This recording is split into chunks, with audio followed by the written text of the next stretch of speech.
Also, an article that I want to send a shout out to Stephen B.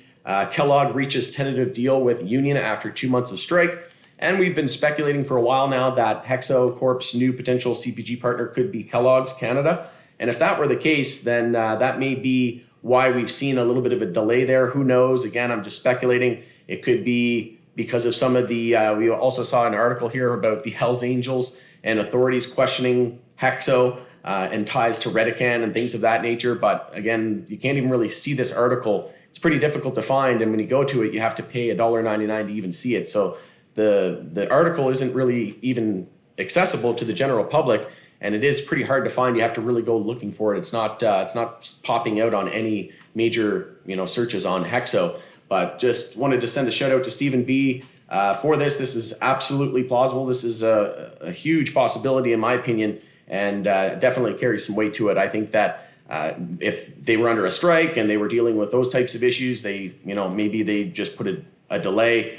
We know that U.S. legalization sort of took a back seat and back burner to some of the other economic challenges that we've been having. So they could have just been delaying because of that, plus the strike. So now that has concluded, maybe we see potential rollout over the next month or two. We know that HEXO Corp was potentially going to be entering into the California market as well with the Readies and the gel caps. So we could see some movement on that. SSL said that was likely going to happen in January. So I think we could see some major deal at some point soon, whether it be in LPs or MSOs. I just have a gut feeling that we're going to see some small win, I think, in terms of U.S. legalization, whether it be a small Safe Banking Act or something favorable to the banking sector, or whether or not we get full-blown legalization. But I think we get a small win. Maybe we get safe banking, and then that entices the big corporates and these huge conglomerates that may be able to enter the space,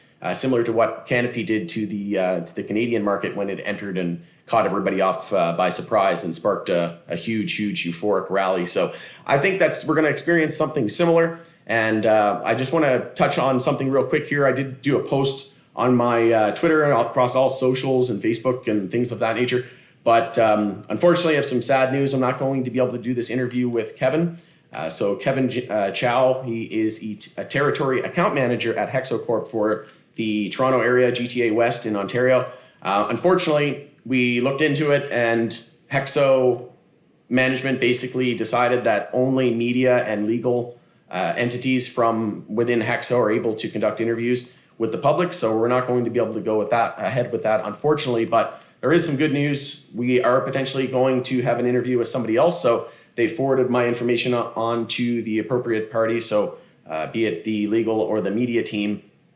Were going to potentially contact me back. So we'll see if they reach out. I did express the concerns that a lot of retail investors were having, that they would love to get an update from the company. It's been, with the new CEO, it's been pretty quiet.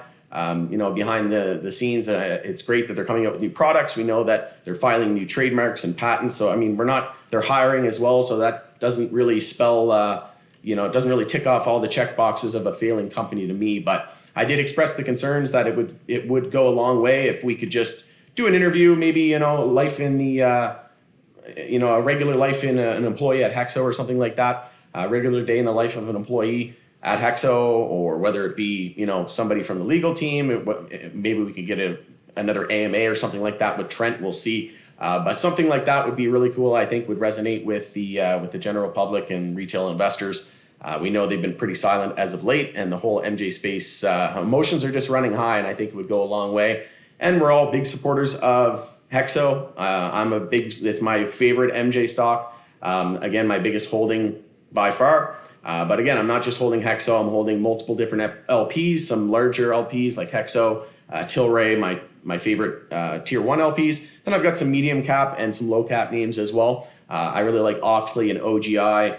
I really like, for small caps, I really like Love and a few others as well. But, and then I've got my US plays, right? I've got small and large cap US names. So I really like Cureleaf, and I really like MSOS, the ETF. I really like BAM, Body and Mind, for a low cap name. So again, that's just naming off a few off the top of my head.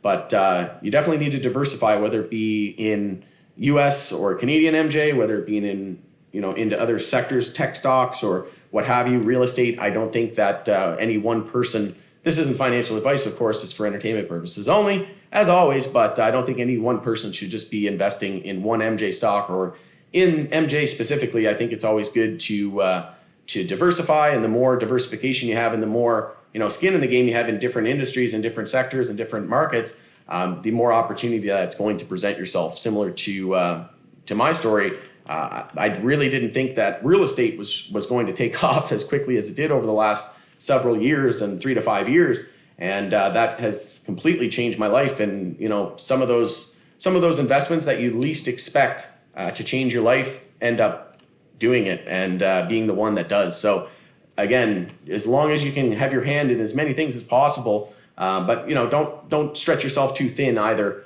and don't over diversify. It's good to be strategic and pick a few really great companies in each sector. Like Warren Buffett always said, just pick a few really great companies and basically marry that stock, right? You get the investor mentality. You get some traders who say never fall in love with a particular stock. I don't think either or is wrong or right. It's just depending on what's right for you and your strategy and your situation and your lifestyle, right? So unfortunately, not going to be able to do that. So we'll see if we can get another interview with somebody else within HEXO.